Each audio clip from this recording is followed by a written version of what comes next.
Buongiorno, buon giovedì, ben ritrovati, prima edizione e primo appuntamento con l'informazione di Antenna 3. Anche oggi abbiamo tante notizie di cui raccontarvi, la cronaca, e poi andremo a Venezia per l'inaugurazione del Salone dell'Alto Artigianato Italiano, un'importante novità rivolta agli anziani da Cartigliano, una iniziativa, curiosa iniziativa di un bar nella Marca Trevigiana, insomma davvero tante notizie. In primo piano ci sarà poi la tragedia che si è consumata ieri pomeriggio in A13, dove hanno perso la vita una mamma e la figlia di 5 anni, entrambe di Abano Terme. Ma ieri è stata anche il giorno della fiaccolata, del dolore a Pellestrina in memoria di Bruno Modenese. Oltre 1000 persone in marcia per chiedere giustizia, con loro anche il papà e il fratello di Bruno. Iniziamo da qui.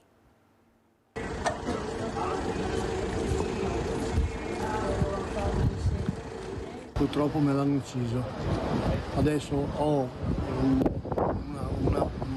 una folla di persone che vogliono testimoniare quanto buono e quanto sia stato lui.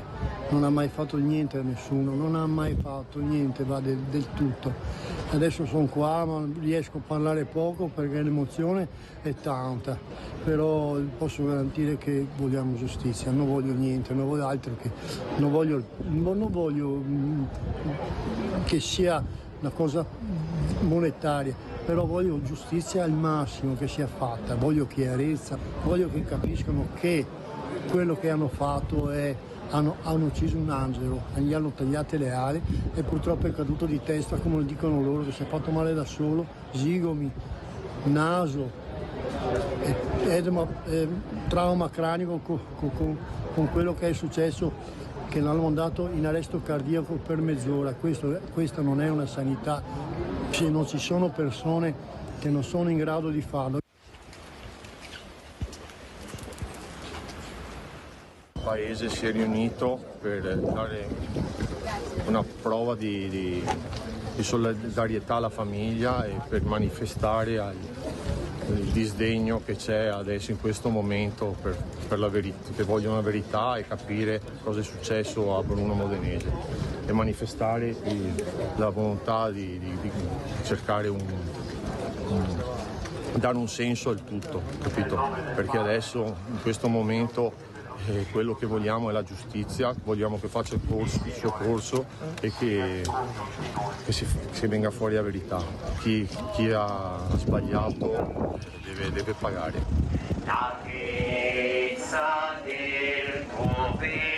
Sai cosa che è il brutto? Che è il brutto più grande, che mi hanno mentito fino all'ultimo, non mi hanno fatto salire in ambulanza perché so come è la prassi, non posso, e mi ha detto Modenese, perché era un collega mio, ha detto sai che non puoi salire, va bene, vengo alla mattina alle 6 ero già fuori dal centro psichiatrico, mi hanno detto gli apro solo se ha indumenti personali del ragazzo. Quindi ho detto sì, ho detto ma posso capire almeno come sta, posso andare a vederlo? No, sai perché non posso andare a vederlo? Perché le 3-4 presumo io che l'abbiano già massacrato e era in condizioni già in arresto cardiaco, gli hanno fatto il massaggio cardiaco per mezz'ora e aveva bloccato il cuore. E ci sono infatti ancora molte domande senza risposta sulla morte di Bruno Modenese, morte avvenuta nel reparto di psichiatria dell'ospedale civile. Vediamo questi quesiti ai quali le indagini dovranno dare una risposta. In attesa dell'autopsia che sarà eseguita il 5 ottobre sul corpo di Bruno Modenese, sono ancora molte le domande che ci si pone in merito alla sua morte.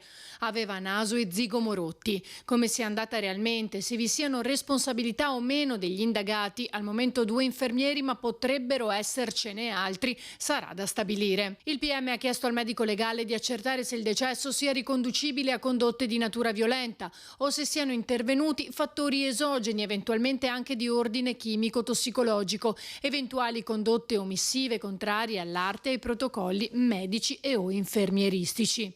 Bruno era seguito dai familiari e dal centro di salute mentale. Ex pescatore, una persona tranquilla, conosciuta e ben voluta da tutta l'isola di Pellestrina, come racconta il fratello, che con i genitori chiede chiarezza. Vogliamo che sia in primis resa giustizia a mio fratello, ma deve uscire tutto quello che è successo, perché la famiglia è rimasta all'oscuro fino al momento in cui ci hanno detto che il ragazzo il giorno dopo, va bene, 24 ore dopo, quando il ragazzo ormai non c'era più niente da fare. Intanto l'avvocato Bonaccorso, che rappresenta il più giovane dei due indagati, ritiene al momento prematuro ogni commento.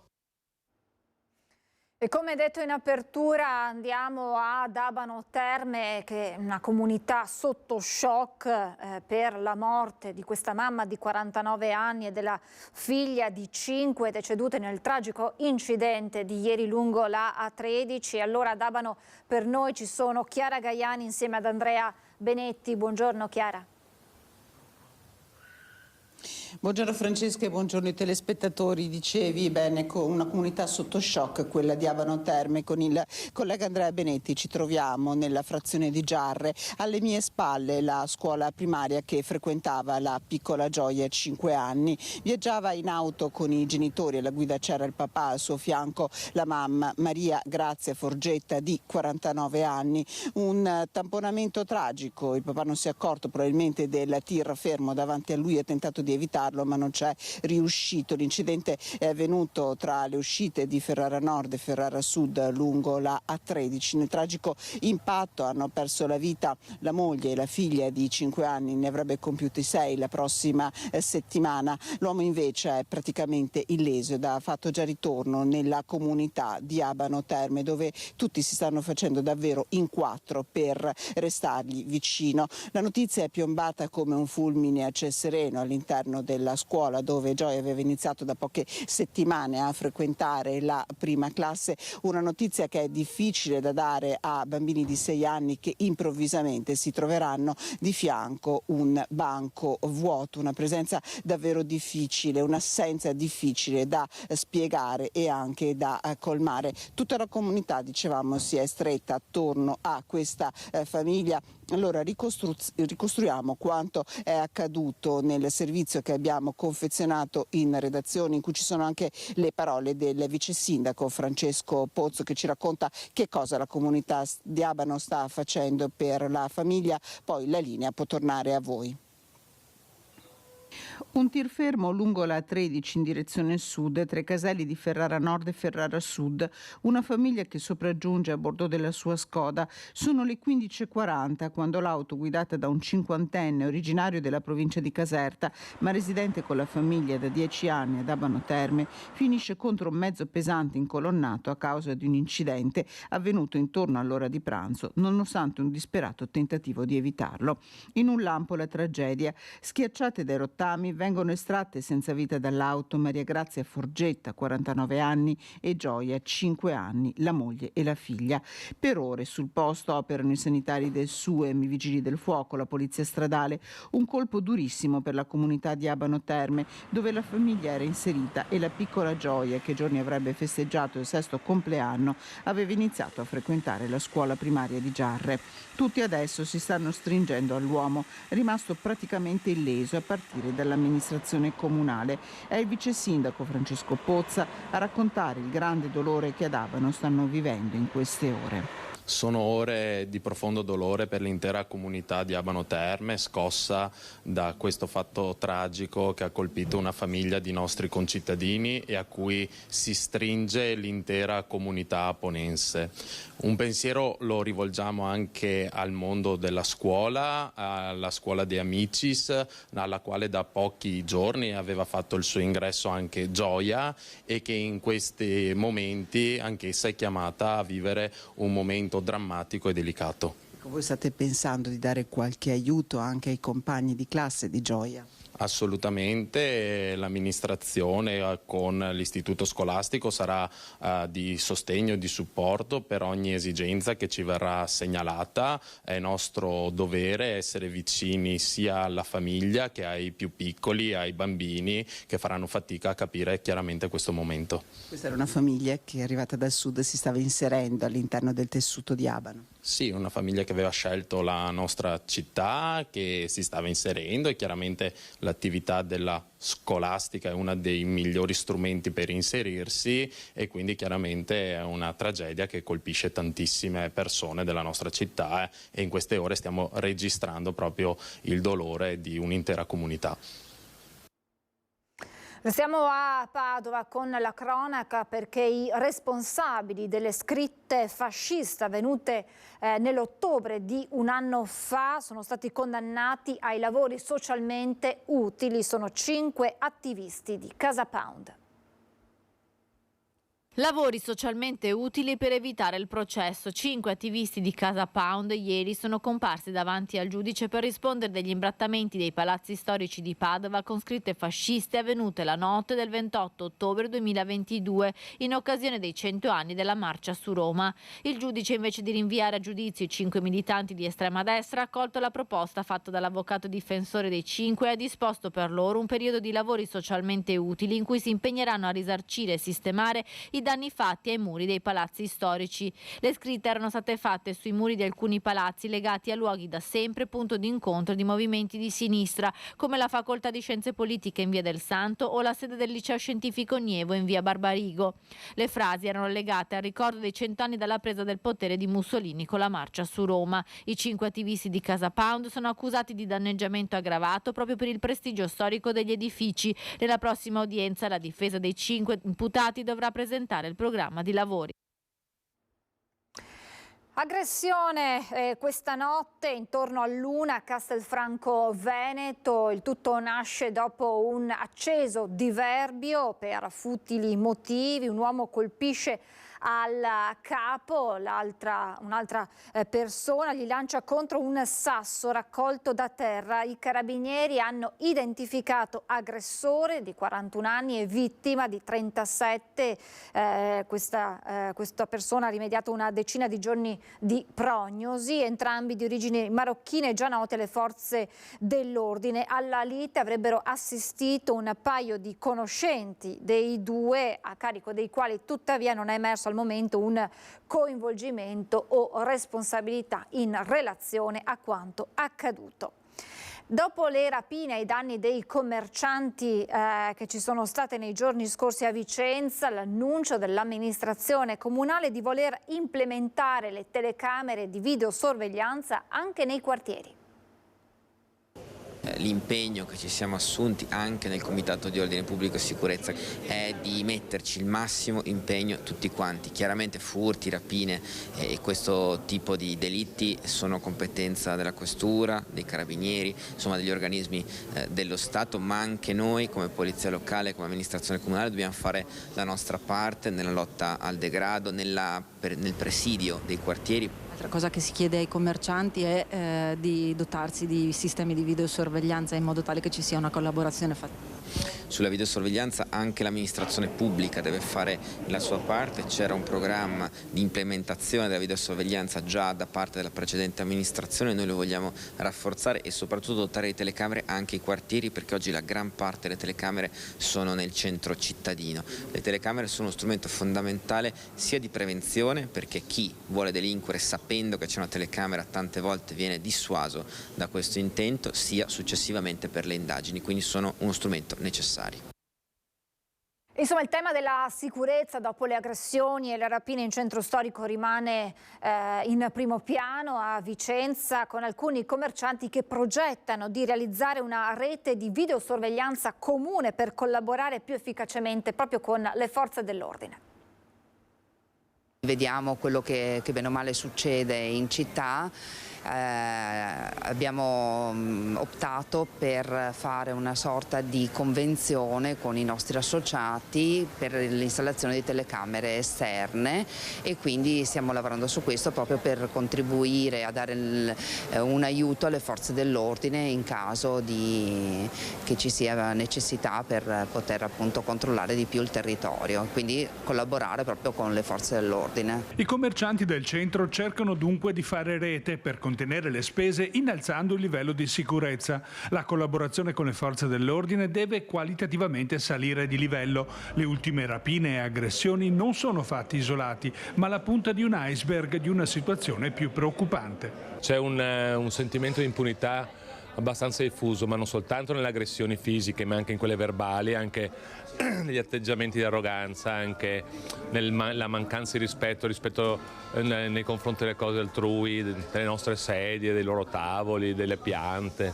Cioè c'è una maleducazione nei casi più lievi e un'aggressività nei casi più forti. A questo punto siamo abbastanza terrorizzati, perché ora siamo proprio in una situazione, non dico di emergenza, ma quasi, perché abbiamo a che fare veramente con mascalzoni a sto punto, che ti rubano anche in casa. Cosa fare secondo lei a questo punto? Abbiamo visto che le forze dell'ordine stanno girando di più.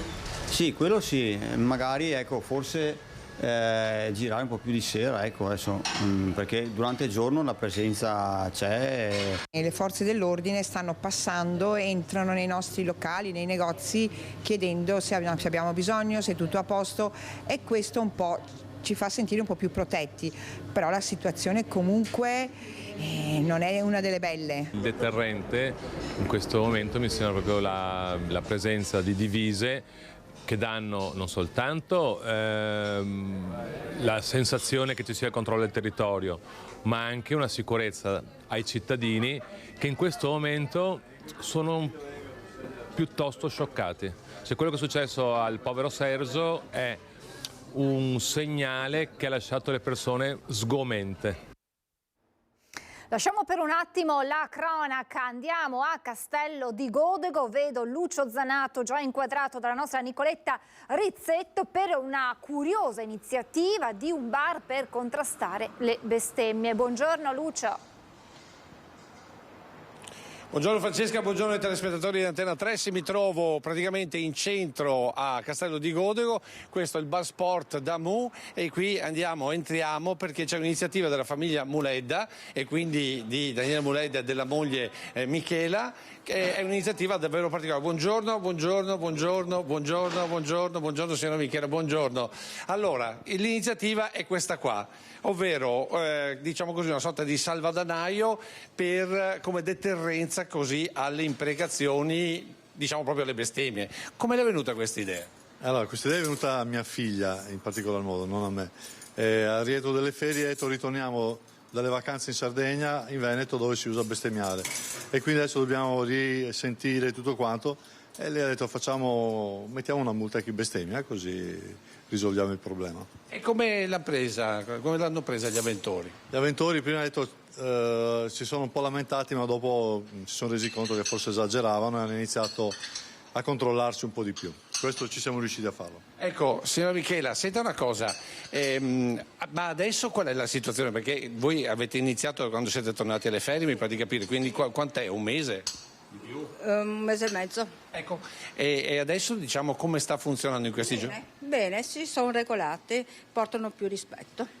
Ma senta, vedo che soldi ce ne sono, quindi vuol dire che qualcuno... Ma è vero che molti invece hanno fatto beneficenza, nel senso che li hanno messi perché sanno comunque poi che questi finiranno ad esempio in beneficenza? Sì, ma infatti qua ci sono soldi di mance, soldi lasciati così, cioè noi non possiamo punire nessuno, è un'iniziativa così, era solo per dare un input e sensibilizzare che comunque non ci sono solo loro al bar, ci siamo noi che lavoriamo e c'è altri clienti che entrano solo per rispetto, tutto qua. Dopo, per carità, la punizione non deve venire da noi, non siamo nessuno. Beh certo, poi la punizione casomai verrà dall'alto se uno insiste, no? Però io torno perché il signor Muledda è originario dalla Sardegna, ma è proprio vero che noi abbiamo questa nomea, noi veneti, in giro per l'Italia? Sì, veneti, friulani e toscani. Avete questa nomea purtroppo negativa, ma non si fa neanche per cattiveria, è proprio nell'intercalare della lingua veneta che c'è questa. Anche i bambini ogni tanto dicono qualche bestemmia, quindi, ma perché sentono gli adulti e quindi di conseguenza. Secondo lei bisognerebbe generalizzarla a tutti i bar e forse si riuscirebbe a eliminare, oppure purtroppo è insito nella lingua veneta? È insito qualcuno, però le nuove generazioni potrebbero iniziare imparando a non bestemmiare, anche perché è una cosa che non serve a niente, non ha nessun senso. Va bene, insomma questa più o meno è la storia che vi raccontiamo, che vi abbiamo raccontato oggi, una storia che comunque ha dato, devo dire, molta notorietà a questo bar, perché dica la verità.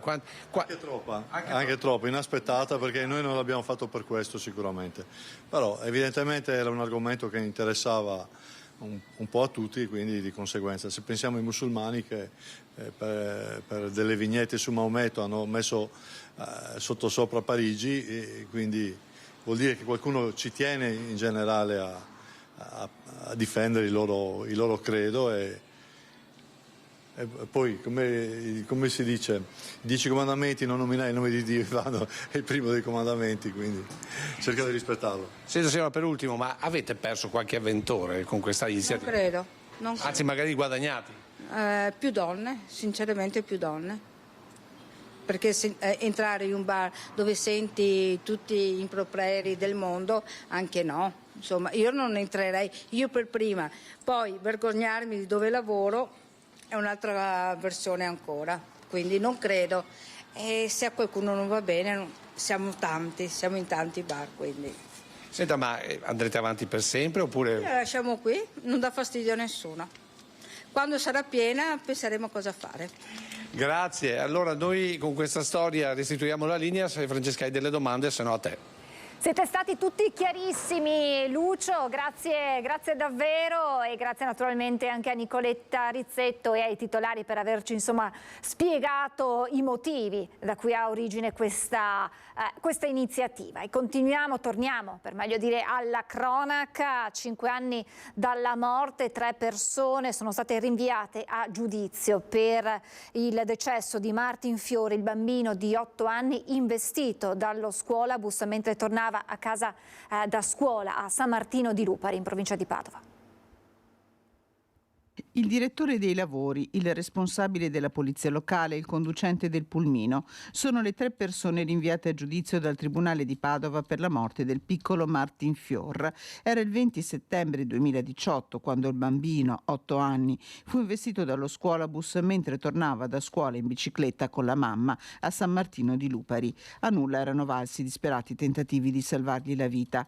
Agli imputati a vario titolo vengono contestate irregolarità nel restringimento di corsia presente all'epoca lungo la strada percorsa dal bambino e l'erroneo posizionamento dei cartelli di segnalazione. L'autista del pulmino è accusato invece di non essersi fermato alla vista del bambino in bici. Il processo si aprirà il 21 novembre 2024. Ci chiede la linea adesso da Cartigliano Alex Iuliano per raccontarci del più grande e ambizioso progetto per gli anziani delle case di riposo. Nasce infatti un nuovo villaggio ecosostenibile. Buongiorno Alex e buongiorno ai tuoi ospiti.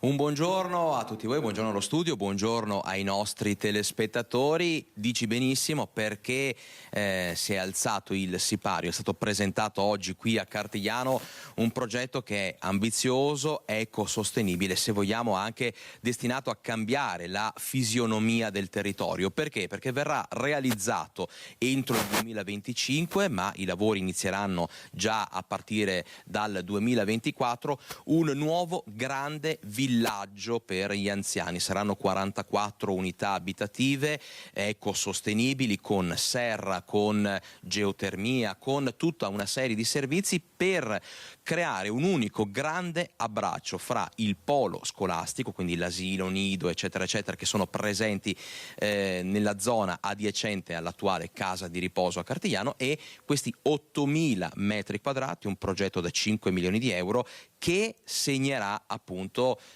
quello che è un nuovo inizio anche e soprattutto per il sociale non solo di Cartigliano, dicevamo di tutto il territorio. Sindaco Germano Rachella. Sì, buongiorno a tutti. È un progetto ambizioso, il Brolo dei Gelsi, più che chiamarlo villaggio mi piace chiamarlo Brolo, anche perché deve essere un posto di aggregazione a contrastare la solitudine degli anziani, ma anche la solitudine del dopo di noi, di quelle persone un po' più fragili. È un'idea nata 4 anni fa. Proprio chiacchierando con gli anziani stessi abbiamo capito che la solitudine è un loro grosso problema. Sapendo che la casa di riposo aveva questi 8.000 metri di terreno libero in centro, ho lanciato l'idea al presidente Giovanni Zanetti e al direttore Alessi, che hanno sposato l'idea di costruire l'asilo nido e la scuola materna in adiacenza alla casa di riposo. Un progetto ambizioso, ma noi amministratori dobbiamo ascoltare le esigenze del territorio, pensare come risolverle, agire, ma soprattutto crederci. Ecco, immaginatevi 8.000 metri quadrati di strutture, di spazio per gli anziani in un momento sociale, storico, sicuramente complicato, sicuramente difficile. Con il presidente della casa di riposo di Cartigliano cerchiamo anche di parlare un attimino dell'aspetto tecnico, cioè come verrà strutturato un attimino il tutto e soprattutto il coinvolgimento della casa di riposo con tutte le altre generazioni del paese. Sì, buongiorno a tutti. Come diceva il sindaco, noi abbiamo iniziato già da qualche anno a considerare la casa di riposo non più come un luogo di accoglienza degli anziani, ma come un luogo centrale rispetto alla loro vita che continua e che ha bisogno di continui stimoli. E quindi ancora qualche anno fa abbiamo accolto con entusiasmo la soluzione della condivisione degli spazi del giardino con la costruenda casa di asilo nido e scuola materna. E la soluzione degli 8.000 metri di terreno che avevamo nasce invece dall'idea di dare sempre degli anziani a questo punto autosufficienti tutta la possibilità degli ampi servizi che abbiamo e quindi l'opportunità di vivere una vita singola, individuale, nella riservatezza che meritano, ma potendo usufruire anche di tutte le opportunità che noi come casa di riposo, che diventerà appunto per questo motivo più propriamente casa dei servizi, darà a loro. Ci sarà anche il patronato con magari la possibilità per gli anziani di gestire la struttura, di gestire un bar e quindi diventare veramente protagonisti attivi della vita sociale, ripetiamo, non solo di Cartigliano, ma qua si parla dell'intero territorio bassanese. E da Cartigliano per il momento è tutto, chiaramente seguiremo passo dopo passo questo grande progetto, noi vi restituiamo la linea.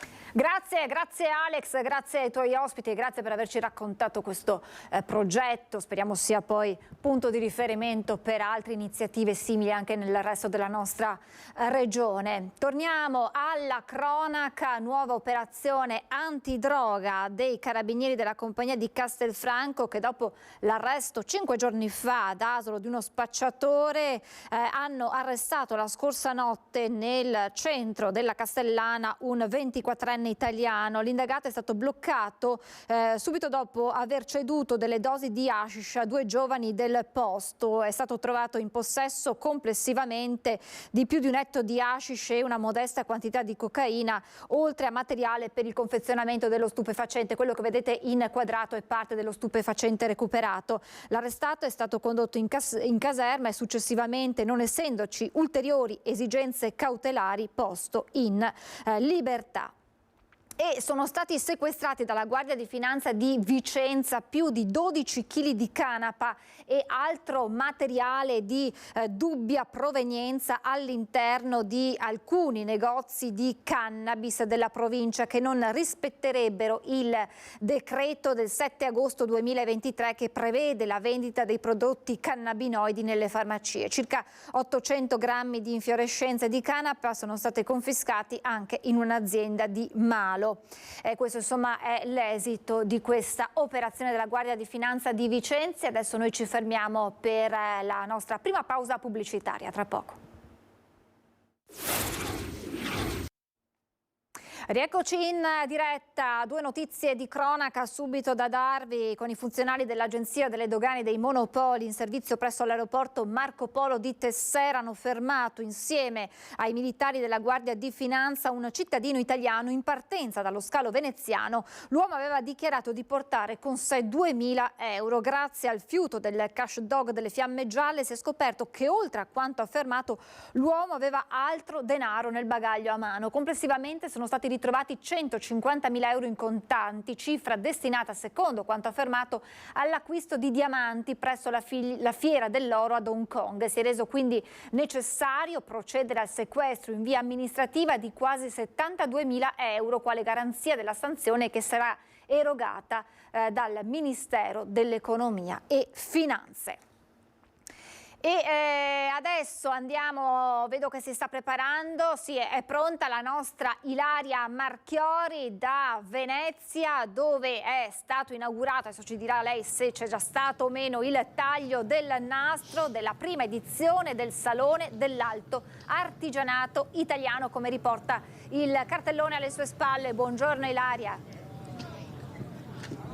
Sì, buongiorno Francesca, buongiorno ai nostri telespettatori. Proprio come hai detto tu, prima edizione del Salone dell'Alto Artigianato qui all'Arsenale di Venezia. Un altro grande momento dopo il Salone Nautico dei mesi scorsi, che è stato tra l'altro un grande successo, come ha ribadito proprio all'inaugurazione, al taglio del nastro, il sindaco Brugnaro proprio pochi minuti fa. È arrivato anche il ministro per le riforme istituzionali, Elisabetta Casellati, che ha detto quanto l'artigianato, in particolare proprio quello di Venezia, vada valorizzato, però in qualche modo si debba sempre scontrare con la burocrazia. Qui insieme a noi c'è il vice sindaco di Venezia, Andrea Tomaello. Benvenuto Tomaello. Allora, un altro grande salone, l'artigianato va valorizzato anche perché in qualche modo si possa tramandare attraverso le tradizioni e anche alle nuove generazioni. Assolutamente sì, va valorizzato l'artigianato e va valorizzato l'Arsenale, un luogo storico bellissimo e unico della città di Venezia, che insomma stiamo cercando di lanciare non solo con gli eventi durante il Carnevale o altri momenti, diciamo, ma anche con questi 2 momenti clou che sono Salone Nautico e da oggi il Salone dell'Artigianato. Un'edizione, la prima, sperando che sia la prima di tante, e soprattutto la prima anche di un prodotto di qualità. Qual è l'artigianato, quali sono i prodotti artigianali, che insomma basta fare un giro per le tese, vedere chi espone, cosa fanno. Sono delle cose davvero eccezionali, davvero uniche. Tante volte anche noi cittadini, diciamo, di Venezia o comunque cittadini del Veneto non conosciamo tanti prodotti d'eccellenza che ci sono sul nostro territorio e che vengono fatti sul nostro territorio, e quindi anche questa è una bella occasione per scoprirli e per valorizzarli, perché sicuramente l'obiettivo è quello di portarli, insomma, a far conoscere a già tanto pubblico, ma soprattutto anche all'estero, e soprattutto portare tanti ragazzi ad appassionarsi, no? Tante persone, tanti ragazzi adesso vogliono fare i mestieri più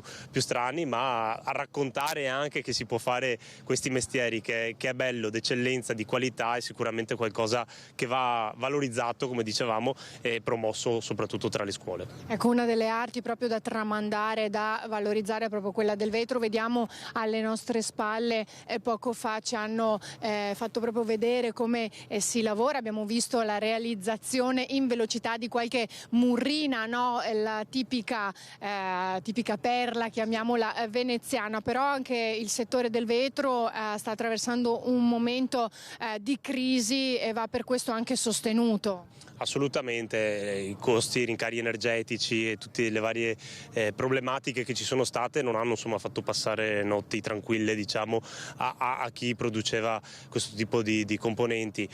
Vanno sostenuti su questo. Il ministro Casellati ha detto che vanno sostenuti soprattutto anche sul lato burocratico. Sappiamo che è il grande problema italiano, quindi snellire anche dal punto di vista burocratico è sicuramente forse il primo aiuto che si può dare a chi produce queste cose, ma poi naturalmente anche tutto quello che è legato proprio alla città città di Venezia, ma non solo la città di Venezia, abbiamo visto le merlettaie, le perle, il vetro, insomma tantissimi prodotti, la tessitura, i tabarri, i prodotti artistici dai carnevali, vestiti, insomma qualcosa di unico che spazia veramente a 360 gradi, ma soprattutto di alta qualità, quindi anche non solo per gli interessati proprio del settore, ma anche qualsiasi persona la invitiamo a venire a vederle, perché comunque è un salto di gioia, diciamo, e una bellezza unica che si può ammirare per questi giorni.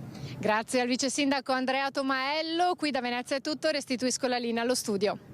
Grazie davvero Ilaria, grazie al vice sindaco. Insomma, un'immersione a 360 gradi nel mondo dell'artigianato che rappresenta una voce importantissima per il nostro tessuto economico. Adesso andiamo alla cronaca con il delitto di Maser. Durante l'interrogatorio di garanzia Sergio De Zen ha chiesto di rimanere in carcere, ribadendo la versione della prima ora. Non ci sono responsabilità di una singola struttura sanitaria, il problema è generale e politico, dice l'avvocato. Non ritengo che ci siano delle responsabilità individuali o che ci sia una responsabilità dell'ospedale di Montebelluna piuttosto che di quello di Treviso o altro. Credo che sia un problema a livello nazionale. Purtroppo gli ospedali si ritrovano anche loro, sono costretti a seguire dei protocolli e quando un paziente è stabilizzato a dimetterlo. Purtroppo manca una medicina di territorio che probabilmente dovrebbe esserci per aiutare in queste situazioni.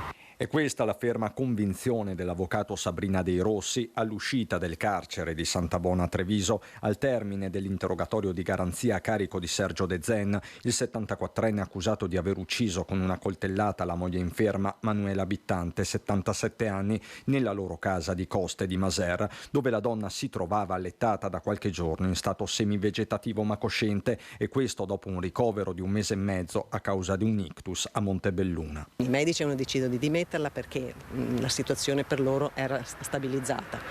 Le alternative che erano state a loro proposta era o casa oppure una struttura privata. La struttura privata, il costo sarebbe stato di oltre 3.000 euro. Lei capisce che loro non se lo potevano permettere, era una scelta obbligata assolutamente. Quanto ai fatti di domenica nella casa di Viametti, davanti al GIP Cristian Vettoruzzo e al PM Gabriella Cama, De Zen ha confermato la versione della prima ora, quella data ai carabinieri di Cornuda non appena costituitosi. Ovvero che è stato un gesto che lui non sa adesso a posteriori comunque spiegare, ma che era sicuramente in una situazione di grande disperazione, che non riusciva a vedere la moglie ridotta in quelle condizioni. L'avvocato riferisce di un uomo ancora prostrato che si è assunto la responsabilità materiale del gesto, anche se restano da indagare i nodi della sua mente. Chiederò una perizia psichiatrica perché è all'evidenza una persona estremamente fragile, non lucida, che ha commesso un atto assolutamente contrario a quella che è la sua natura. Una convinzione però De Zen l'ha ribadita anche davanti al GIP. Niente, perché lui non vuole assolutamente niente, lui quindi non vuole una misura cautelare alternativa al carcere. L'abitazione è sotto sequestro, quindi l'alternativa sarebbe chiedere ospitalità a qualche parente o qualche amico, ma lui non ha nessuna intenzione. Sergio De Zen resta quindi in carcere. L'uomo non ha ancora sentito la figlia Aurora, mentre si attende l'esito dell'autopsia sul corpo di Manuela, fissata per venerdì. E adesso entriamo nella centrale operativa del Comando dei Carabinieri di Treviso. Saluto, lo ringrazio davvero tantissimo per essere con noi. Buongiorno al Tenente Colonnello Antonino De Luca, comandante della Compagnia Carabinieri di Treviso. Buongiorno comandante, grazie per essere con noi. Buongiorno a voi e grazie a voi.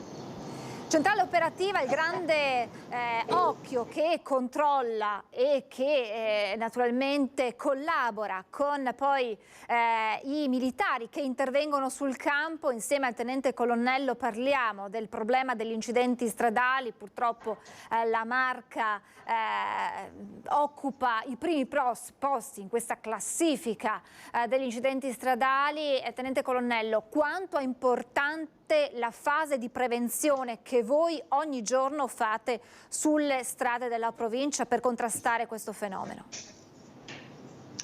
Beh, noi cerchiamo di dare il massimo impulso dal punto di vista della prevenzione, oltre che della repressione. La prevenzione la svolgiamo e la adoperiamo attraverso i vari servizi esterni che assicuriamo nell'arco delle 24 ore. Questo è il punto nevralgico della gestione degli interventi. Attraverso la centrale operativa viene effettuato quello che è il controllo, il coordinamento e il supporto a tutti gli equipaggi che lavorano 24 ore su 24 nell'ambito dell'area sia urbana che extraurbana, e quindi è una proiezione che abbraccia, oltre che la città di Treviso, anche i 18 comuni che più prossimi alla realtà del capoluogo. Quali sono i comportamenti scorretti che voi riscontrate durante i vostri controlli e che potrebbero essere poi all'origine di incidenti stradali? Ma le condotte purtroppo sono molteplici, ma sicuramente a maggiore incidenza è il dato relativo all'uso di sostanze alcoliche. L'abuso di sostanze alcoliche viene riscontrato quotidianamente nell'arco dei servizi attraverso l'utilizzo degli etilometri, sovente sia nelle strade di maggiore incidenza come la Treviso Mare, la Postumia o la Pontebana, ma oltre a queste arterie spesso riscontriamo, a seguito dell'incidente stradale, la positività dei soggetti coinvolti nel sinistro anche in fase di accertamenti più approfonditi di tipo ospedaliero, per cui sicuramente l'uso di sostanze alcoliche incide tantissimo. A queste spesso si sovrappone anche l'uso di sostanze stupefacenti. Altri fattori possono essere ugualmente incidenti come il ricorso ad esempio all'uso del cellulare durante la guida, ma questo fattore chiaramente è meno riscontrabile a seguito di un sinistro, mentre il dato della sostanza alcolica può essere riscontrato molto più facilmente, molto più oggettivamente, sia in fase di prevenzione sia in fase di successiva di repressione rispetto all'evento già accaduto. La disattenzione, abbiamo capito, principalmente l'uso di alcol, spesso accompagnato all'uso anche di sostanze stupefacenti, e poi la disattenzione. Come fare per contrastare, per prevenire? Sappiamo come voi, insieme ad altre forze dell'ordine, siete impegnati anche negli incontri nelle scuole, quindi in una sensibilizzazione che parta dai più piccoli per contrastare gli incidenti stradali. Sicuramente questo è uno sforzo condiviso che su cui cerchiamo di impegnarci quotidianamente. L'incontro con le scuole, con i ragazzi, è sempre stata una priorità istituzionale, continua a esserlo ancora oggi, lo sarà sicuramente nel corso di questo anno scolastico, andando a programmare specifici interventi e specifici incontri. Chiaramente è uno degli elementi che ci permette di lavorare sulla prevenzione e sul senso di responsabilità dei ragazzi. È vero anche che il controllo che noi facciamo cerchiamo di renderlo quanto più diffuso e capillare, anche in forma preventiva, in prossimità di quelle che possono essere i luoghi di aggregazione, come le discoteche o altri locali frequentati in maggior numero dai ragazzi, che sono poi quelli sfortunatamente più esposti a questo pericolo. È indubbio che si tende a promuovere una collaborazione della collettività e quindi un contributo responsabile anche da parte delle famiglie per cercare di portare i ragazzi a un uso dell'autovettura quanto più responsabile e condiviso, laddove si possono certamente promuovere le iniziative di far viaggiare i ragazzi su un unico veicolo, magari accompagnato da un singolo genitore.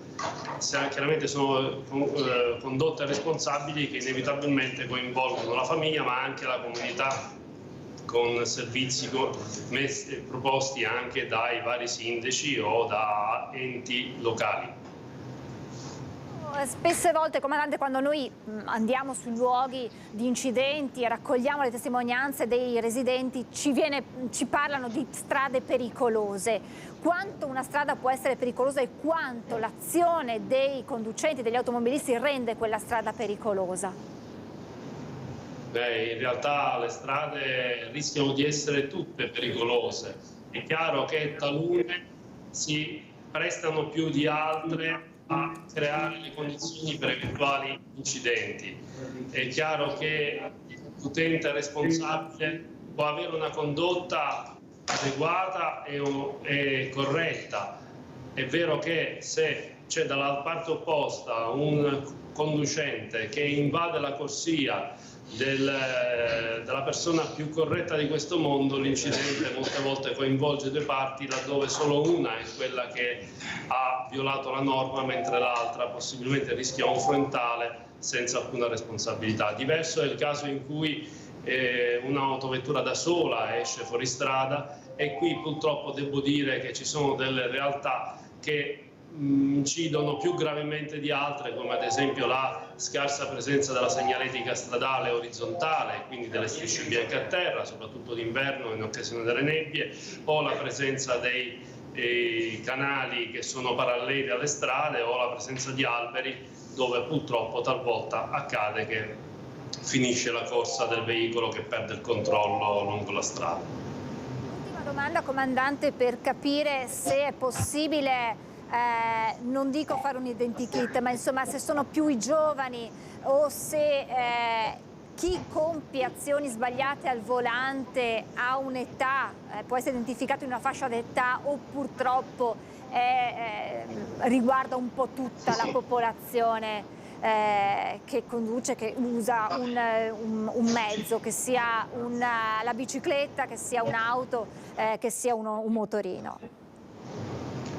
Qualunque fascia di età purtroppo resta comunque a rischio. È chiaro che la condotta responsabile di solito la si trova nelle persone più adulte, mentre invece è più facile che a sbagliare, perché c'è un tratto di immaturità o di spregiudicatezza da parte dei giovani, chiaramente alza le percentuali, ma questo non esclude la possibilità anche per i più grandi di poter commettere i medesimi errori. Certo, grazie davvero comandante, grazie per averci soprattutto aperto le porte della vostra centrale operativa, per averci fatti entrare laddove si controlla quello che accade sul territorio. Grazie al tenente colonnello Antonino De Luca e naturalmente buon lavoro a lei e buon lavoro a tutti i suoi colleghi.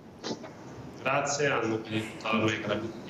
Grazie davvero, grazie al comandante della compagnia Carabinieri di Treviso per averci raccontato quello che è il quotidiano lavoro, non solo per i rilievi di incidenti stradali, ma anche in tutta quella che è la fondamentale azione di prevenzione.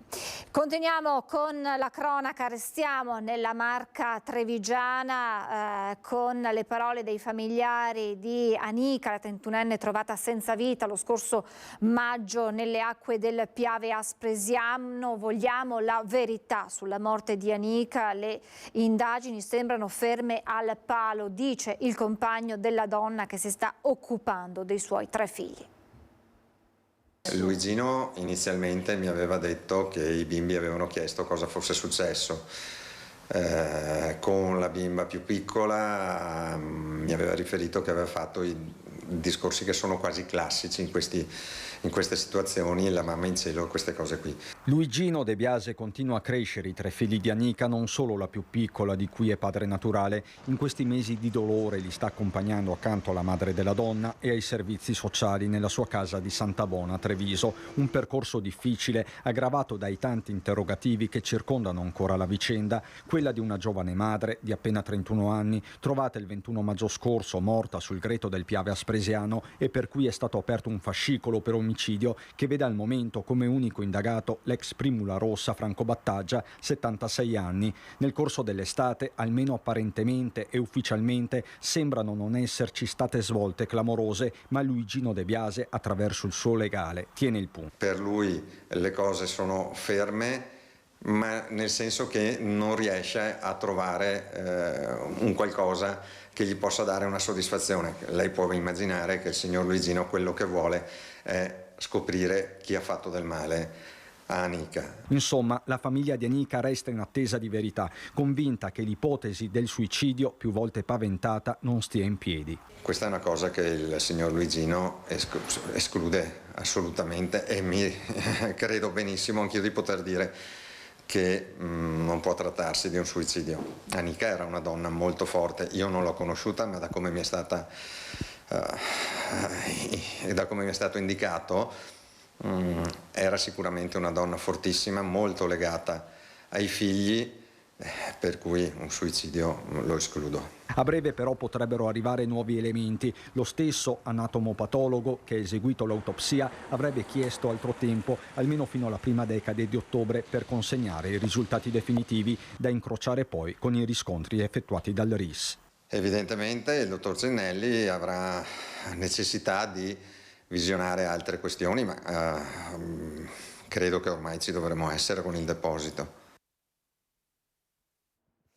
Nuova manifestazione dei multati dal Velox di Cadoneghe che ieri sera hanno sventolato i loro ricorsi sotto le finestre del comune. Grande la loro amarezza. Dai qua, guardate qua la mia mano. Stiamo sventolando i ricorsi perché sono partiti anche un po' in ritardo, perché il 30 scade il termine per presentare il ricorso, perlomeno al giudice di pace, e quindi questa settimana, dato che risposte non ne sono arrivate dal sindaco, dalle autorità, c'è un silenzio tombale, siamo partiti tutti con i ricorsi. Quanti ricorsi prevedete di portare al giudice di pace? Ma ci auguriamo siano migliaia, perché a vedere il numero delle multe dovrebbero essere migliaia i ricorsi. Devono ancora rispondermi dopo 72 giorni. Ci sono dei dati personali protocollata. No, sì, c'è il mio nome e cognome. Meglio non riprendere. Circa 70 giorni che devo avere ancora risposta. Lei è, diciamo, il motivo anche per cui c'è questa manifestazione, perché è la persona multata che aveva appuntamento oggi con il sindaco. Esatto, io avevo appuntamento con il sindaco Schiesaro questa sera alle 6 e ieri mi ha chiamata la segretaria del sindaco e ha disdetto l'appuntamento per motivi istituzionali.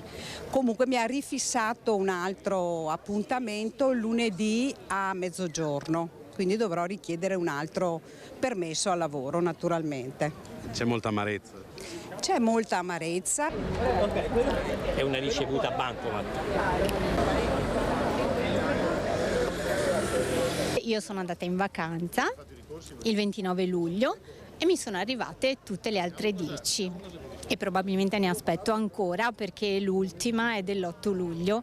Io lavoro a Campo San Piero, vivo a Padova e quindi sono una pendolare, faccio quella strada 2 volte al giorno. Quello che contestiamo, mi permetto di usare il plurale, è la modalità con cui sono stati installati questi Velox, la mancanza di informazione e in assoluto la mancanza di confronto poi, perché sono state messe in ginocchio delle persone, sono tantissimi soldi. Io dovrei pagare 1.500 euro. Noi cittadini non ci sono state notificate tutte le multe perché sono sul pago PA, quindi possiamo ricorrere solo per quelle che ci sono state notificate. Nel mio esempio specifico a me sono state notificate 4 multe da 42 euro, io ho pagato 43 euro per fare il ricorso, però se domani o dopodomani me ne arrivano delle altre io dovrò fare un ulteriore ricorso, pagare altri 43 euro. Quindi questa è la cosa che anche ci dispiace di più. Nello specifico, se volete inquadrare, ho preso tutte multe sotto i 60 km all'ora,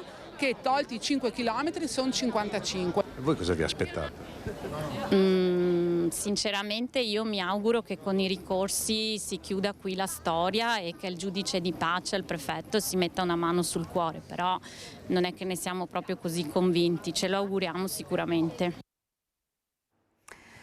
Tema accoglienza dei migranti. Nel bellunese c'è carenza di strutture. Il prefetto di Belluno ha chiesto ai sindaci di fare uno sforzo, ma fino a questo momento hanno risposto alla chiamata solo i comuni più popolosi. Nel capoluogo la Croce Rossa ha messo a disposizione una tenda per le necessità di prima accoglienza. Tra i sindaci c'è chi ritiene di aver già fatto la propria parte e chi proprio non vuole sentire parlare d'accoglienza, al punto da spingere il prefetto di Belluno a chiedere maggiore umanità. Affrontare l'emergenza profughi è un imperativo per il rappresentante del governo che a Palazzo dei Rettori ha chiamato a raccolta i primi cittadini, oltre alla diocesi, alla Caritas e alla Croce Rossa.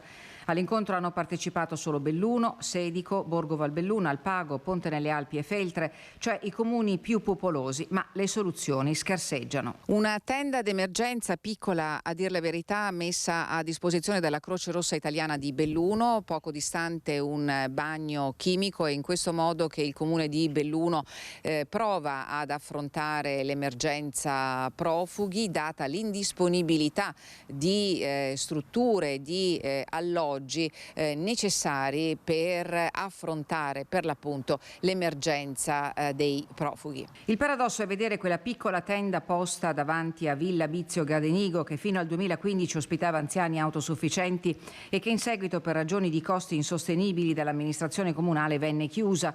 Oggi l'incuria ha preso il sopravvento e il grande immobile donato al comune è inagibile e pare non vi sia nemmeno l'intenzione di ristrutturarlo. Palazzo Rosso, per l'emergenza contingente, ha pensato alle ex scuole di Orzes che debbono essere riadattate allo scopo. Nei giorni scorsi, anche per l'annunciato arrivo di minori, il prefetto Stavassano ha riproposto la richiesta urgente di alloggi. Ai bandi reiterati pubblicati dalla prefettura fino ad ora non ha risposto nessuno. Ci fermiamo per la pubblicità, tra poco. Siamo tornati in diretta e non sono più sola in studio. Insieme a me, lo ringrazio per essere con noi, Matteo Scomparin, responsabile certificazioni di salute e sicurezza ambiente di UNICEF, che è la società di formazione di Confindustria Veneto Est. Grazie per essere con noi, dottor Scomparin. Grazie a voi, grazie a voi. Qui per parlare di sicurezza sui luoghi di lavoro, un tema quanto mai d'attualità, lo sapete voi che ci seguite nei nostri telegiornali, quanto quasi quotidianamente le cronache ci portino a raccontare di incidenti più o meno gravi sui luoghi di lavoro. Riparte perché è giunta alla sua settima edizione questo ciclo di appuntamenti 10 volte sicurezza, dal 10 ottobre fino al 21 novembre, con un ricco programma di incontri. Ma le chiedo subito, dottor Scomparin, quali sono i principali punti sui quali questi incontri vogliono intervenire? Ricordiamolo che sono incontri gratuiti, che sono aperti ai lavoratori, agli imprenditori, ma anche alla società civile. Questo sarà un punto molto importante sul quale poi ci soffermeremo. Insomma, che cosa verrà approfondito in questa serie di incontri? Assolutamente. Beh, allora sì, sono cicli di incontri che hanno uno scopo divulgativo della cultura della sicurezza, che come UNICEF appunto e come Confindustria Veneto Est e Alto Adriatico ci impegniamo ogni anno a riproporre, e ogni anno cerchiamo di dare un'evoluzione tematica di interesse a quella che è una materia in continua evoluzione oggettivamente, perché le aziende sono sempre in evoluzione, le tematiche sono sempre in evoluzione e i rischi della sicurezza si evolvono insieme ad essa. Quest'anno affronteremo delle tematiche di tipo, diciamo, futuristico per alcuni aspetti, cioè nel senso cerchiamo di fare un salto in quello che è, dal nostro punto di vista, l'evoluzione della sicurezza, che si concentra sempre più sull'essere umano e sul suo benessere. Affronteremo tematiche come quella dell'aspetto ergonomico e del benessere ergonomico insieme a Contarina, che è un nostro partner in questo progetto, per ad esempio dimostrare come applicare una corretta postura del lavoratore porta e insegnargli a come stare a livello proprio di, dovrei imparare anch'io in prima persona, ma tutti dovremmo imparare. A livello di benessere personale può portare dei benefici nella vita privata. Parleremo di alimentazione e sicurezza sul lavoro, quindi come una corretta alimentazione che è fondamentale per consentire al lavoratore di lavorare concentrato, in salute, focalizzato su quello che sta facendo, lo migliori sotto tantissimi punti di vista, anche ad esempio la concentrazione. Sono tematiche molto simili, molto legate alla sostenibilità dell'uomo, è un tema su cui Confindustria sta fortemente puntando. Parleremo di tecnologie, perché insieme all'EF, che è un nostro partner, perché l'evoluzione della formazione si sta concretizzando anche su questi strumenti. E andiamo al di là della formazione sincrona o asincrona, della FAD, della formazione a distanza. Parleremo di tecnologie immersive collocate nel mondo della formazione. Parleremo con Confindustria Alto Adriatico e l'avvocato Pontrandolfi di quelle che sono le evoluzioni normative, perché non dobbiamo dimenticarci che l'8108, cioè il testo unico della sicurezza sul lavoro, è forse una delle tematiche giuridiche più complesse e in continua modifica e evoluzione, e cercheremo di dare un punto su quelli che sono i cardini delle nuove evoluzioni. Parleremo di sicurezza comportamentale, facendo un parallelismo col mondo dell'aviazione e con le metodologie utilizzate nel mondo dell'aviazione. Parleremo ovviamente anche di aspetti molto molto tecnici, come responsabili delle acque e via dicendo. Però. Spesse volte quando si parla di incidenti sul lavoro, l'opinione pubblica è quella di chiedersi com'è possibile che nel 2023, con tutte le tecnologie che ci sono, con tutti gli strumenti, le campagne di sensibilizzazione, le iniziative come la vostra, si possa ancora rimanere vittima e spesse volte non tornare a casa dal luogo di lavoro perché vittima di un incidente mortale sul lavoro. È una domanda che probabilmente resterà senza risposta. Ma nel senso è una domanda che ha potenzialmente molte risposte, tante quante la complessità dell'essere umano. Dal nostro punto di vista, come anche osservatorio del mondo imprenditoriale e anche dal mio personale punto di vista, una gestione corretta della sicurezza sul lavoro è data da tantissimi aspetti che vanno dal rispetto normativo alla conformità delle macchine, alla consapevolezza e al comportamentale. E non c'è un ordine di priorità, non ce n'è una più importante dell'altra dal nostro punto di vista, dovrebbero andare di pari passo. Faccio un esempio: se io ho un'azienda con tutto a norma ma nessuno che ne è consapevole, nessuno che sa come comportarsi su un aspetto organizzativo che può impattare sulla salute e sulla sicurezza, quell'investimento aziendale è del tutto nullo. Come pari passo posso essere l'azienda più evoluta a livello culturale ma non avere le attrezzature idonee. Sì, è un qualcosa che, diciamo che, un aspetto che spesso accade, si percepisce, è una scissione tra il comportamento dell'essere umano fra la vita privata e quindi familiare e la vita lavorativa, cioè come se nella vita privata ci impegnassimo a tenere dei comportamenti attenti per non farsi male, alle volte riprendendo i figli, i nipoti, e al tempo stesso ce ne dimentichiamo in 0,2 secondi quando mettiamo un piede oltre il cancello della fabbrica.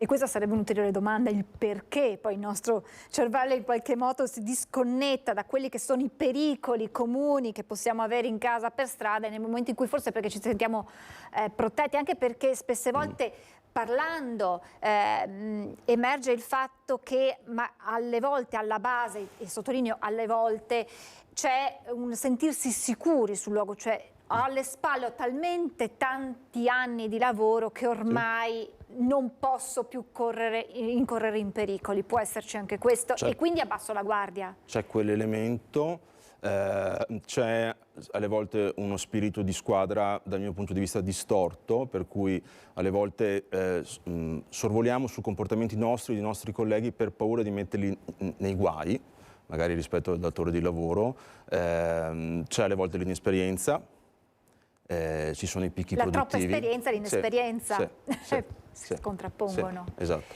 Ed è qui che subentra quel fattore culturale sul quale voi insistete molto in questi incontri, ed ecco perché poi viene aperto anche alla società civile, non solo al lavoratore, agli imprenditori, ma a tutti, perché è un fattore culturale la prevenzione e l'educazione alla sicurezza. Completamente d'accordo. In realtà nasce dallo stesso testo unico, cioè l'8108 introduce dei concetti, diciamo li cristallizza, dei concetti molto evoluti, come quello di collaborazione, di spirito di squadra, di consapevolezza. Tanto che la formazione, l'informazione, l'addestramento sono tipologie normate che non fanno altro che dire ti devo insegnare come comportarti. C'è un aspetto nel ricco programma che mi incuriosisce, ed è proprio la giornata conclusiva del 21 novembre, con le tecnologie di cui parlava lei all'inizio, che giocano un ruolo fondamentale perché permettono, grazie alla realtà virtuale, di capire che cosa? Capire dove ci si trova a lavoro, riducendo i rischi di farsi male nell'impararlo. La stessa... Parliamo ancora di bozza. Allora, la formazione sulla sicurezza sul lavoro è normata. Ci sono degli atti di legge che ci dicono come impostarla, con che modalità, con che criteri. C'è una nuova norma che sta entrando, che dovrebbe entrare, che è ancora in forma di bozza, che ne parla apertamente, cioè si fa riferimento alla formazione immersiva, al gaming. Sono concetti per certi versi lontani dal nostro modo di vedere la formazione sulla sicurezza sul lavoro, ma che consentono di fatto, attraverso dei simulatori, degli strumenti tecnologici, di immergerci in un ambiente virtuale che riproduce un processo produttivo e che consente al lavoratore di vederlo prima di entrarci, non dimenticando l'impatto emotivo di questa esperienza, cioè il lavoratore, il nostro cervello viene ingannato dallo strumento virtuale, rivive o vive per la prima volta dove si troverà a lavorare. E ripeto, in sicurezza, perché se noi simuliamo un operatore che sale in quota per fare un'attività di manutenzione attraverso uno strumento di questo tipo, un Oculus di fatto, e non lo mettiamo in quota per imparare questo lavoro, lui avrà la percezione di esserlo e al tempo stesso si troverà coi piedi per terra. Un'altra variante che dal mio punto di vista è veramente bella, le nostre imprese sono sempre più internazionali, per cui i nostri operatori, i nostri lavoratori si trovano a dover girare il mondo, a vedere luoghi di lavoro di subsidiaries, di fabbriche del gruppo, di fabbriche clienti e fornitori, senza averci mai messo piede precedentemente. È possibile con questa formazione simulare dove andranno a lavorare, anche solamente a livello temporaneo. Vedo in collegamento e quindi le chiedo un attimo di pazienza, lo abbiamo strappato ai lavori che fervono in Senato. Buongiorno al senatore Andrea Martella, ben ritrovato. Buongiorno a lei e a tutti. Grazie per essere con noi. Senatore, impegnato insieme ai suoi colleghi in Senato sul decreto Asset, che è quel decreto che interviene sugli extra profitti. È un tema assolutamente d'attualità sul quale si discute proprio in questi ultimi giorni. A che punto siamo e insomma, quale potrebbe essere l'evoluzione di questo decreto? Ma siamo a un punto produttivo, perché la maggioranza di governo è fusione e quindi la commissione di cui faccio parte non ha ancora terminato i propri lavori e il decreto andrà all'esame dell'Aula solamente più tardi con la fiducia e quindi con l'impossibilità in realtà di intervenire su molti aspetti e molti emendamenti. Ormai il governo procede con decreti di urgenza e a colpi di fiducia, anche ledendo quelle che sono le prerogative del Parlamento. In sé poi il decreto è molto discutibile, perché è diventato una specie di decreto omnibus, si occupa di tante cose, su molti aspetti è tornato indietro, per esempio sugli extra profitti sulle banche, e non ci sono quelle misure che noi avevamo invece caldeggiato riguardanti il sostegno alle famiglie, ai cittadini e alle imprese contro l'inflazione e il caro vita. E poi ci sono anche alcune cose che riguardano il Veneto. Ecco, ce le può così sintetizzare quelle che ci riguardano proprio da vicino? Beh sì, direi che ricorderete che questo decreto era stato annunciato quando è stato approvato, un intervento contro diciamo, la diffusione, la proliferazione del granchio blu.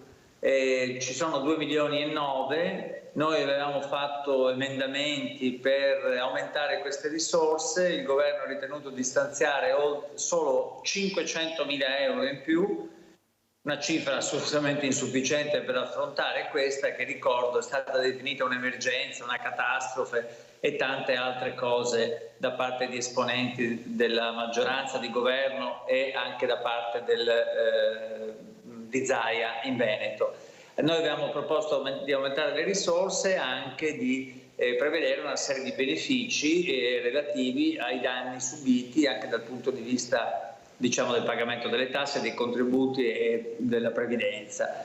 Il governo ha annunciato che in un prossimo provvedimento, e vedremo quando e se ci sarà, metterà altri 10 milioni. Per il momento briciole, quindi, che non aiutano un settore che è molto in difficoltà. E poi c'è un altro aspetto molto grave. Io avevo previsto con un emendamento che si prevedessero delle risorse per i danni dovuti al maltempo nella nostra regione, soprattutto nell'area metropolitana di Venezia, nella riviera del Brenta, a seguito degli eventi atmosferici del 19 luglio.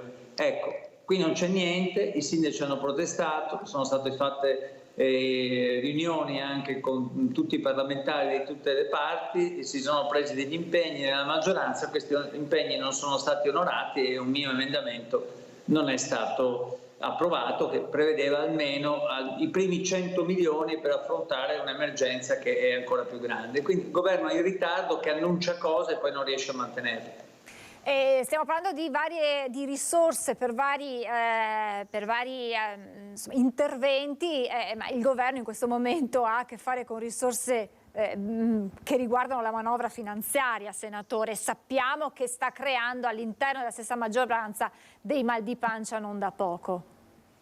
Sì, ne approfitto per ricordare un'altra cosa che riguarda il Veneto, molto importante, e cioè voi sapete che da tempo si è parlato nel Veneto della possibilità di insediare una grande multinazionale che potrebbe produrre chip, microchip per semiconduttori.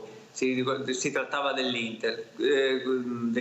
Questa cosa è sparita, gli investimenti si stanno facendo in altre nazioni, e avevo previsto con un emendamento di prevedere delle risorse per favorire questi insediamenti, perché vi ricordate, Zaia parlava di una Silicon Valley in Veneto, di migliaia di posti di lavoro nel comune di Vigasio vicino a Verona. Tutto questo non è avvenuto. Con questo emendamento avevamo posto anche l'esigenza: riprendete questa questione, ma come lei ha detto la situazione è abbastanza grave dal punto di vista finanziario, tante cose che non riesce a mantenere, e l'aspetto della legge di bilancio è puramente ragionieristico, con tante risorse che rischiano di non esserci, a cominciare da quelle relative alla sanità, che invece sono una priorità per la nostra regione e per l'intero Paese.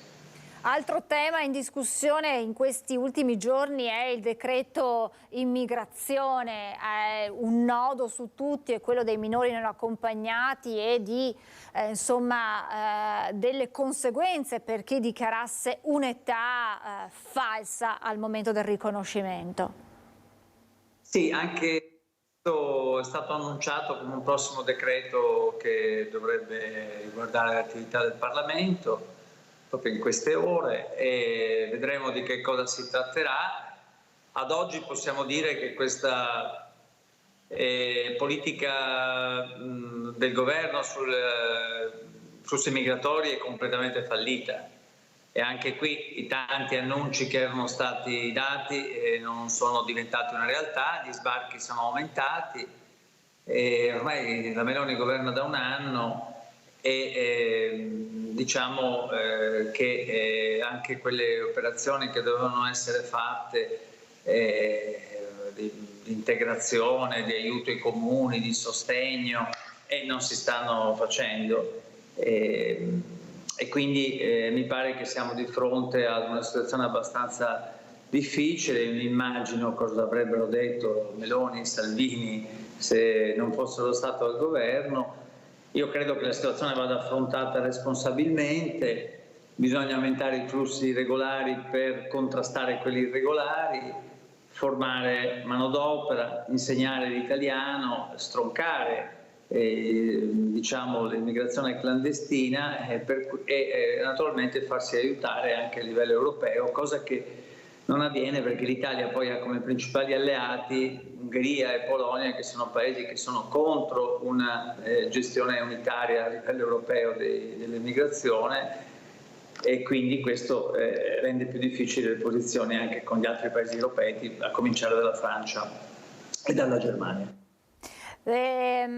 Senatore, tornando nel nostro territorio, la società che si è occupata della Pedemontana, della superstrada Pedemontana Veneta, aggiorna il costo totale di progettazione, e insomma il costo che è salito di 361 milioni, in tutto oltre 2,8 miliardi da imputare al Covid, ai rincari delle materie prime, però insomma chiaramente questo apre una serie di campo di discussione, mettiamola così. Sì, è stata inaugurata molte volte, non è stata ancora conclusa, i costi sono molto alti, ai cittadini era stato promesso che non avrebbero pagato il pedaggio, avrebbero avuto degli sconti, invece non è così, e la Regione si è fatta garante di tutte le risorse che dovessero mancare da qui ai prossimi anni. Noi siamo già intervenuti spesso anche con interrogazioni in Consiglio regionale, è un tema assolutamente sotto la nostra attenzione e che la dice lunga sulle scelte che si sono fatte in questi anni in Regione, sulle modalità che hanno portato poi alla realizzazione di queste scelte. Io ricordo che nella nostra Regione si è scelto di non fare la metropolitana di superficie, il sistema metropolitano di superficie, che sarebbe stata invece un'opera molto importante per garantire molti collegamenti che invece ad oggi sono impediti. Rispetto alla Regione ci sono tante questioni ormai su cui mi pare ci sia il fiato corto, questa è una di quelle, ma ce ne sono anche molte altre che riguardano tanti altri temi. C'è un'ultimissima domanda che devo farle, perché è notizia di ieri che con molta probabilità la pista da bob a Cortina per le Olimpiadi 2026 non si riuscirà a realizzare. Si cerca già una nuova location dove ospitare le gare di bob. Sì, vedremo. Certo, andate bene, i tempi sono stretti. Le gare d'appalto sono andate deserte, adesso vedremo se nei prossimi giorni si cambierà qualcosa. C'è stata anche una protesta diffusa dei cittadini e di molte associazioni, di una parte dell'opinione pubblica. I costi sono molto alti, la manutenzione è alta, c'è stato anche un ordine del giorno della provincia di Belluno che è andato in questo senso. Ho visto che il governatore del Veneto, che fino all'altro giorno aveva detto pista da bob assolutamente, adesso inizia a prendere in esame altre posizioni. È un classico, quando le cose si fanno è merito suo, quando non si fanno è colpa degli altri. Adesso ha detto il governo vedrà e noi stiamo a vedere quello che deciderà il governo, ma come ha detto lei non è improbabile che si arrivi ad altre soluzioni, visto che tutta la gestione di questa vicenda è rimasta assolutamente complicata e al momento senza esito. Senatore, grazie davvero per averci dedicato questo tempo tra un lavoro e l'altro del Senato. Grazie davvero, senatore Andrea Martella, buon lavoro. No, io che ringrazio. Buon lavoro. Grazie, a presto.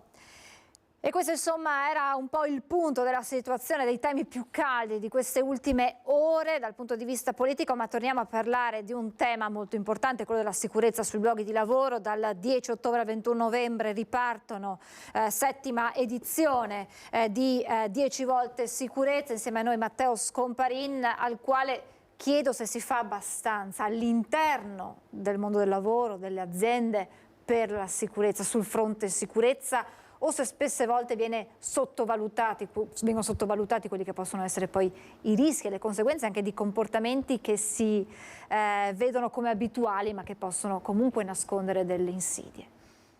Beh, bella domanda. Allora, farei una piccola premessa.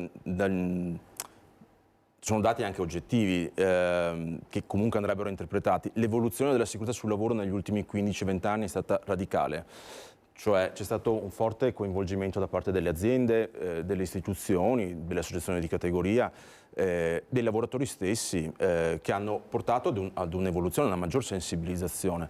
Le nostre norme sono assolutamente d'avanguardia e attuali, anche rispetto a quello che è il contesto europeo. C'è alle volte del margine di miglioramento, questo è oggettivo, cioè i dati stessi nazionali lo dicono. Perché?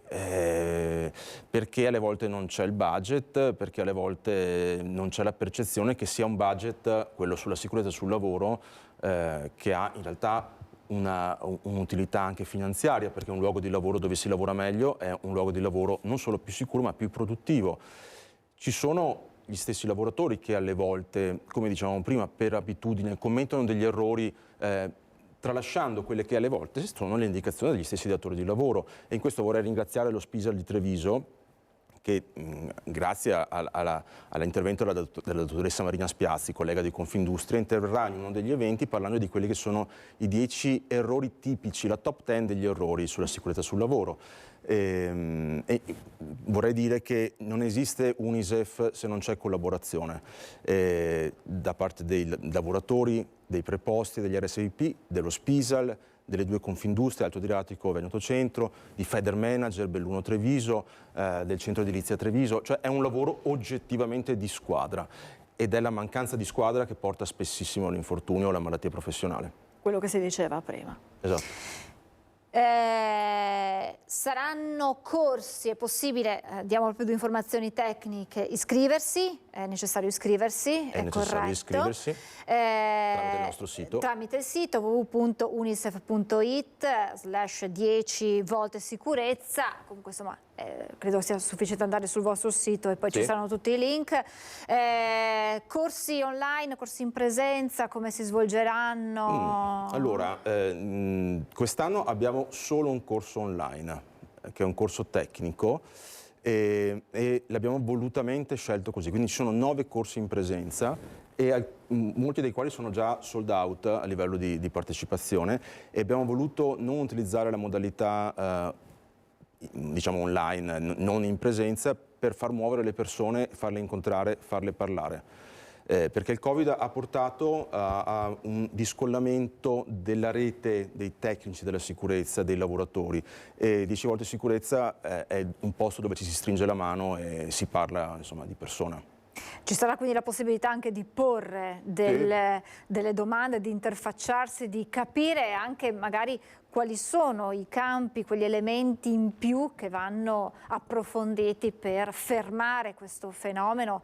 E torno alla domanda dell'inizio: come si fa nel 2023 a perdere la vita o ad avere un incidente sul luogo di lavoro? L'ultimissima domanda è che cosa lavoratori, aziende, insomma il mondo del lavoro può fare contro gli incidenti sul lavoro? Cioè, quali sono, dalla vostra esperienza, dopo 7 anni, gli elementi sui quali ancora si deve lavorare? È solamente veramente un fatto culturale sul quale si deve intervenire, o c'è qualcosa in più? Abbiamo proprio pochi istanti, immagino che sia una domanda che richiede più tempo, però avete una lunga esperienza alle spalle. Sì, sto molto veloce. Allora, sicuramente possono contribuire strumenti di investimento finanziato da parte pubblica, diciamo, che supportino gli imprenditori. Esistono, spesso non sono conosciuti ed è compito anche di chi li segue spiegare che esistono. Per me, da qui a 10 anni dobbiamo continuare a lavorare sulla sensibilizzazione. Quello è oggettivamente un gap che va colmato, ma dove le nuove generazioni stanno già dando una dimostrazione, perché i ragazzi che vanno a lavorare nelle imprese pretendono molte cose che prima non si pretendeva, per senso di sacrificio forse, non che non ci sia sacrificio oggi. Però. I ragazzi sappiamo avere sempre un occhio di riguardo in più su certe tematiche. Grazie davvero a Matteo Scomparini, responsabile certificazioni salute, sicurezza e ambiente Unicef. Ricordiamo, dal 10 ottobre al 21 novembre 10 volte sicurezza per contrastare gli incidenti sul luogo di lavoro. Noi siamo in chiusura, vi lascio la previsione del tempo, pubblicità e poi vi lascio al film Furia Bianca del regista Byron Askin. Grazie ancora e buon proseguimento di giornata.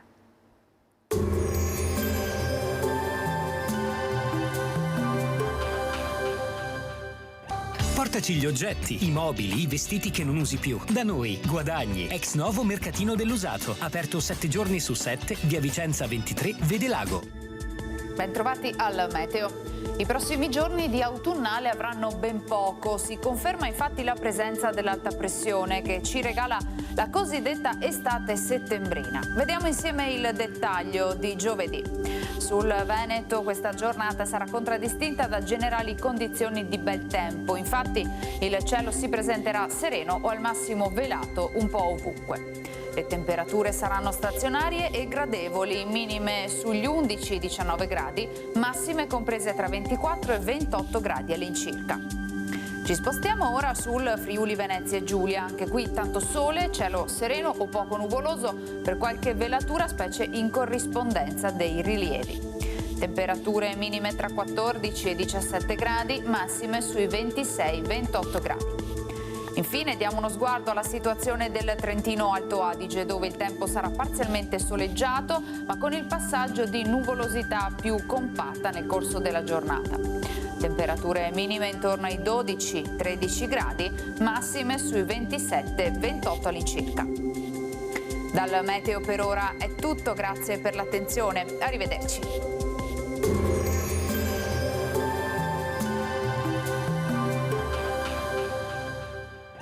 Portaci gli oggetti, i mobili, i vestiti che non usi più. Da noi, Guadagni, ex novo mercatino dell'usato. Aperto 7 giorni su 7, via Vicenza 23, Vede Lago.